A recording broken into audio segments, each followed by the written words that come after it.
Hi hello నమస్తే. నేను journalist Sai. 5 రాష్ట్రాల ఎన్నికలు దగ్గర పడుతున్నాయి. అతి తొందరలో ఎన్నికలు జరగబోతున్నాయి. మే 4న 5 రాష్ట్రాల ఎన్నికల ఫలితాలు రాబోతున్నాయి. ఈ తరుణంలో ఈ 5 రాష్ట్రాలకు సంబంధించి ఒక first pre poll survey on Tamil Nadu, west Bengal, Assam and Kerala assembly elections అని చెప్పి ఎస్ఏఎస్ అనే ఒక సంస్థ ఒక సర్వే నిర్వహించింది.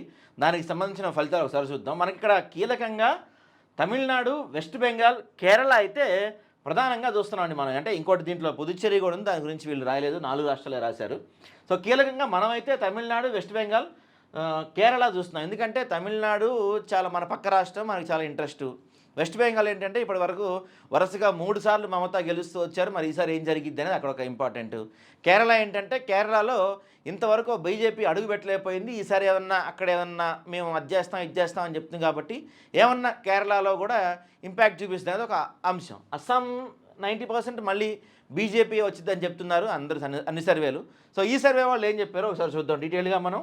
సో ఇది 2016 తమిళనాడు, వీళ్ళు SAS group previous exit poll surveys on Tamil Nadu 2016 and 2021 assembly elections. 2016లో వీళ్ళు సర్వే చేస్తే వీళ్ళు చేసిన దాని ప్రకారం దగ్గరగా సీట్లు వచ్చినాయి అని చెప్తున్నారు. వీళ్ళు చేస్తే నిజంగానే ఏఐడిఎంకి 136 వస్తేనే 136 దాదాపుగా వచ్చినాయి. ఇక ఆ తర్వాత 2021లో వీళ్ళు చేసిన సర్వేలో కూడా దాదాపుగా అవే ఫలితాలు వచ్చాయి. 75 వస్తేనే 75 వచ్చినాయి. సో 2016, 2021లో వీళ్ళు చేసిన సర్వే ఫలితాలు దాదాపుగా ఒకటి రెండు అటు ఇటుగా వచ్చాయి. కాబట్టి ఈసారి కూడా కొంత విశ్వసనీయత ఉంది మా సర్వేకి అని చెప్తున్నారు. సో ఏ మెథడ్ ఫాలో అయ్యారో అనేది చెప్తున్నారు, ఏ కమ్యూనిటీల దగ్గర నుంచి తీసుకున్నామని చెప్తున్నారు వీళ్ళు. సో దీంట్లో whom do you wish to see as a next chief minister of Tamil Nadu after 2026 assembly elections అంటే 43% మంది ఎంకే స్టాలిన్ని, 36% మంది ఈపీఎస్ని, 16% మంది విజయ్ని కోరుకుంటున్నారంట. ఇక్కడ విజయ్కి 16% మంది కోరుకుంటున్నారంటే గొప్ప విషయంగానే చెప్పాలి ఇక్కడ.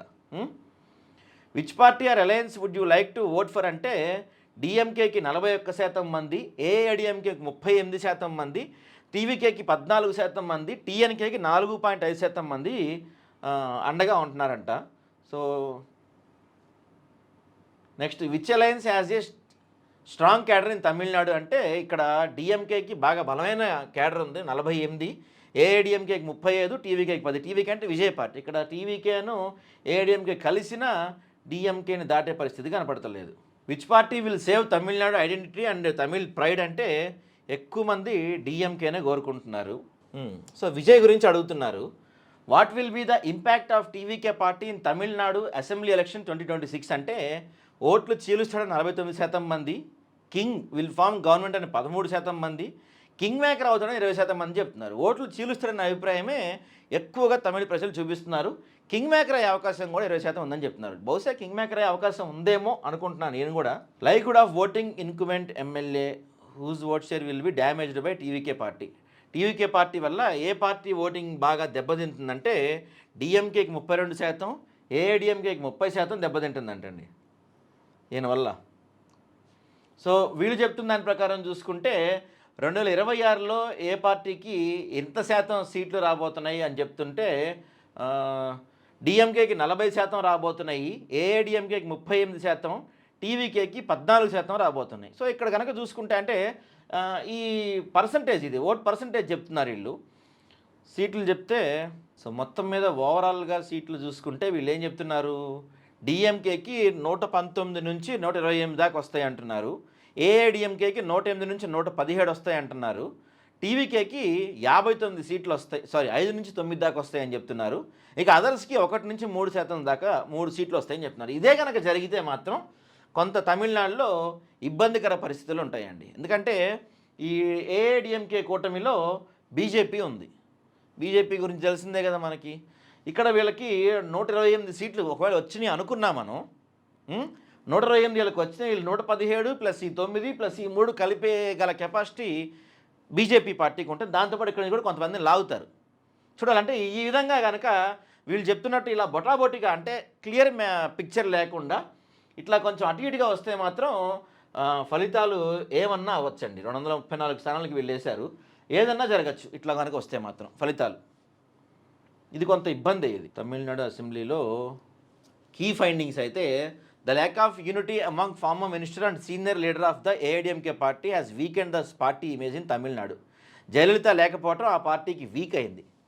Senior AIADMK leaders such as O Panneerselvam and Sengottaiyan leaving the party and joining other political groups may lead to decline in AIADMK vote share. So ఈ రెండు ఏఐడిఎంకే వీక్ అవడానికి కారణం. ఇక డిఎంకేకి చూసుకుంటే under the DMK government sectors like education, health care and welfare schemes have gained significant prominence and public acceptance. The leadership of MK Stalin in DMK stands out clearly and such strong leadership is currently lacking in AIDMK అని చెప్తున్నారు. So అది తమిళనాడులో ఒక last point చూద్దాం. ఇది ఒకసారి మనం key ఫ్యాక్ట్స్లో at the time of this survey TVK's vote share is around 14%. If TVK party crosses 18% of vote share, it could create problems for DMK and increase the chance of AIDMK coming to power. ఇది చాలా కీలకమైన అంశం. నేను కూడా గతంలో చెప్తున్నాను, మళ్ళీ చెప్తున్నాను. ఇప్పుడున్న పరిస్థితి ప్రకారం, వాళ్ళు సర్వే చేసిన పరిస్థితుల ప్రకారం 14% ఉంది విజయ ఓటింగ్. అంటే ఎన్నికల ప్రచారంలో ఏమైనా జిమ్మిక్కులు ఏమన్నా అమలు చేసి కనుక విజయ ఓటింగ్ కనుక 18% పెంచుకుంటే డిఎంకేకి దెబ్బ పడిపోద్ది, ఏఐడిఎంకే అధికారంలోకి వచ్చేస్తుంది. In the AIDMK BG alliance, the distribution of MLA seats has not been handled efficiently. Many constituencies where the BJP has independently established its presence and increased its vote share have not been allocated to the BJP within the alliance. The allocation of MLA seats between AIDMK and BJP has not followed a scientific or data-driven method. As a result, out of the 27 constituencies where the BJP is contesting, the party is likely to lose at least 18 to 20 seats in 2026 అని చెప్తున్నారు. అంటే 27 స్థానాల్లో BJP పోటీ చేస్తుంది, కానీ 20 పోయే అవకాశం ఉందని చెప్తున్నారు బీజేపీకి. The alliance with TTV Dhinakaran's party AMMK is unlikely significant benefit to the AIADMK alliance. ఇవేవి కలిసి వస్తాయని చెప్తున్నారు. In the AIADMK BJP alliance there is a limited likelihood of effective vote transfer between the two parties in many constituencies with AIADMK vote not fully shifting to BJP and vice versa. So ఇక్కడ ఏం చెప్తున్నారంటే AIADMK బీజేపీని ప్రజలు accept చేస్తలేదు, వీళ్ళ ఓట్లు వాళ్ళు, వాళ్ళ ఓట్లు వీళ్ళకి షిఫ్ట్ అయ్యే పరిస్థితులు పెద్దగా లేవని చెప్తున్నారు. ఇది తమిళనాడు. ఒకసారి బెంగాల్ చూద్దాం, ఎందుకంటే బెంగాల్ చాలా కీలకమైన ప్రాంతం.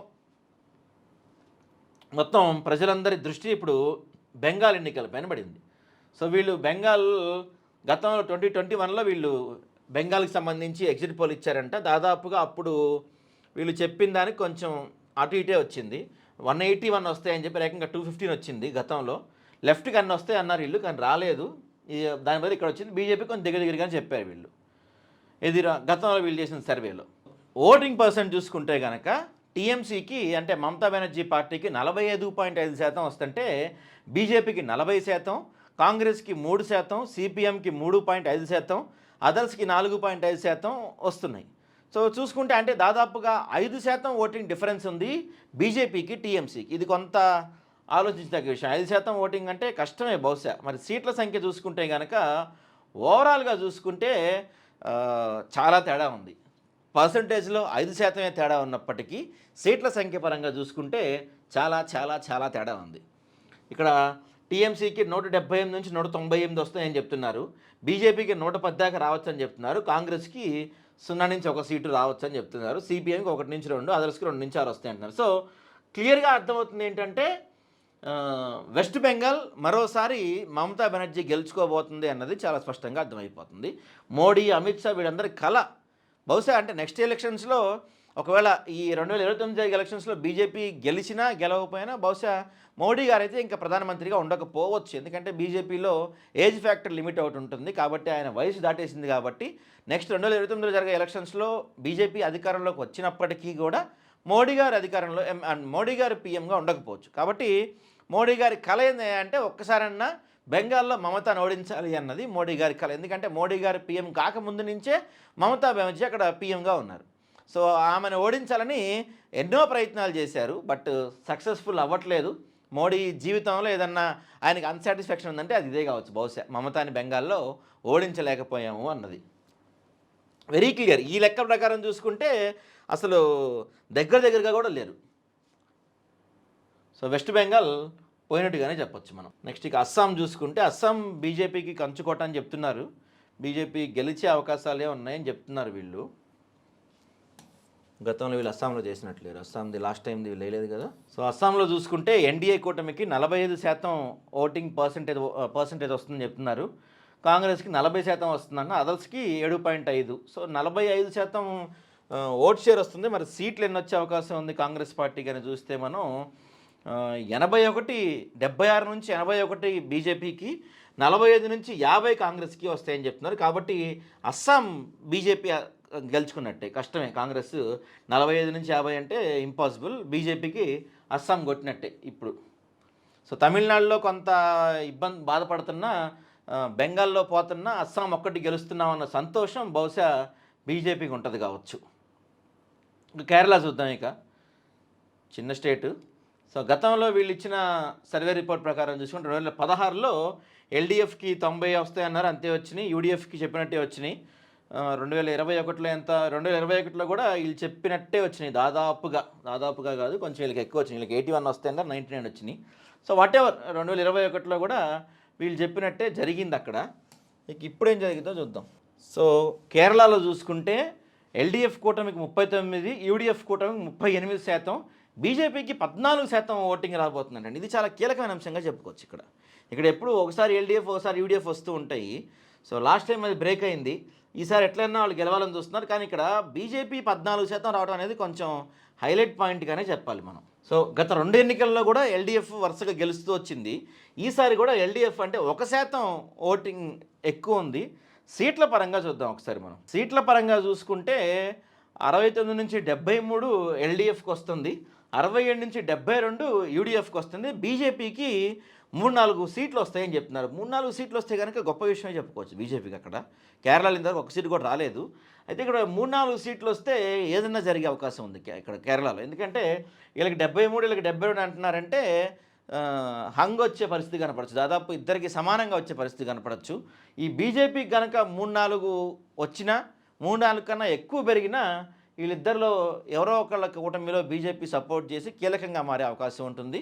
కేరళలో అసలు ఇంతవరకు బీజేపీకి ఎంట్రీ లేని బీజేపీ ఇప్పుడు కేరళలో ఏకంగా డైరెక్ట్గా ప్రభుత్వంలో పాల్పంచుకునే అవకాశం కూడా వచ్చే అవకాశం కనపడుతుంది. సో ఇది కొంత కీలకమైన ఫ్యాక్టర్.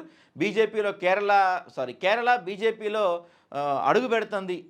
బీజేపీ కేరళలో కొంచెం ఇప్పుడిప్పుడే పైకి వస్తుంది అనడానికి ఇది ఒక బెస్ట్ ఎగ్జాంపుల్ అని చెప్పొచ్చు. ఎందుకంటే కేరళలో అసలు ఇంతవరకు బీజేపీ 0 అనమాట. ఇప్పుడు ఇది కొంత పెరిగింది. Based on the survey, A keen contest is observed between LDF and UDF. Around 14 swing constituencies out of 140 assembly seats will be decided the future of both alliance. Internal conflicts with INC leader in UDF and lack of trust among leaders is disadvantages for UDF. So UDF Congress కూటమి అనమాట. Development and welfare schemes over the past 10 years taken up by LDF creatures trust on CM Pinarayi Vijay. Public dissatisfaction over Sabarimala related issues, unemployment, price rise and communal tensions in LDF government. Natural anti-incumbency after 10 years of rule is ఖచ్చితంగా 10 సంవత్సరాలు అయితే anti ఇంక్యుబెన్సీ 100% ఉంటుంది కూడా. BJP may win around 3 to 4 seats in 2026 elections. Overall, a tight contest between LDF and UDF. Swing seats 14 will decide the election outcome. Even though the LDF is facing a strong anti-incumbency, lack of coordination among UDF leaders and internal infighting in somewhat waking the UDF అంట. So ప్రస్తుతానికైతే ఎల్డీఎఫ్ఏ ఒక అడుగు ముందున్నట్టు కనపడుతుంది. కాకపోతే ఏంటంటే BJP మరి ఖచ్చితంగా పినరయి కూటమిలో కలవదులే, కానీ బీజేపీ కూడా అసెంబ్లీలోకి అడుగు పెట్టబోతుంది సరే కేరళలో. సో మొత్తం మీద ఈ 4 రాష్ట్రాల ఎన్నికలు చూసుకుంటే మనకి తమిళనాడులో చెప్పలేం, ఏమన్నా జరగచ్చు. దాదాపుగా కొంత టఫ్ ఫైట్ నడుస్తుంది. బట్ ఏఐడిఎంకేకి స్కోప్ ఏం కనపడట్లేదు. బీజేపీ కూటమి అన్న ఏఐడిఎంకేకి, డిఎంకే అక్కడ దాదాపుగా అధికారం చేజికొచ్చుకునే పరిస్థితి కనపడుతుంది. చెప్పలేము విజయ్ ఓటింగ్ కనుక ఇప్పుడు 14% అన్న ఓటింగ్ శాతం, విజయ్ కనుక 18%, 19% కనుక పెంచుకోగలిగితే కొంత డిఎంకేకి ఇబ్బంది కనపడుతుంది. ఇంకా వెస్ట్ బెంగాల్ చూసుకుంటే యునానిమస్, అసలు తిరుగులేని ఆధిక్యం దిశగా మమతా బెనర్జీ దూసుకెళ్తున్నారు. ఆమె గెలవటం ఇక నల్లేరుపైన అడికే అని చెప్పి ఏదైనా అద్భుతం జరిగితే తప్ప అక్కడ బీజేపీ గెలుస్తుంది అనుకున్నాం. అస్సాం మాత్రం బీజేపీ గెలుస్తుంది. కేరళలో అసలు బీజేపీ లైట్ కాబట్టి ఇక్కడ ఇది. ఇంకా పాండిచేరి కూడా చూడాలి. సో మొత్తం మీద ఎస్ఏఎస్ గ్రూప్ వాళ్ళు చెప్తున్న దాని ప్రకారం అయితే ఈ ఎన్నికల ఫలితాలు ఇలా ఉండబోతున్నాయని చెప్తున్నారు. చూడాలి మరి మే 4న ఎలాంటి ఫలితాలు రాబోతున్నాయో.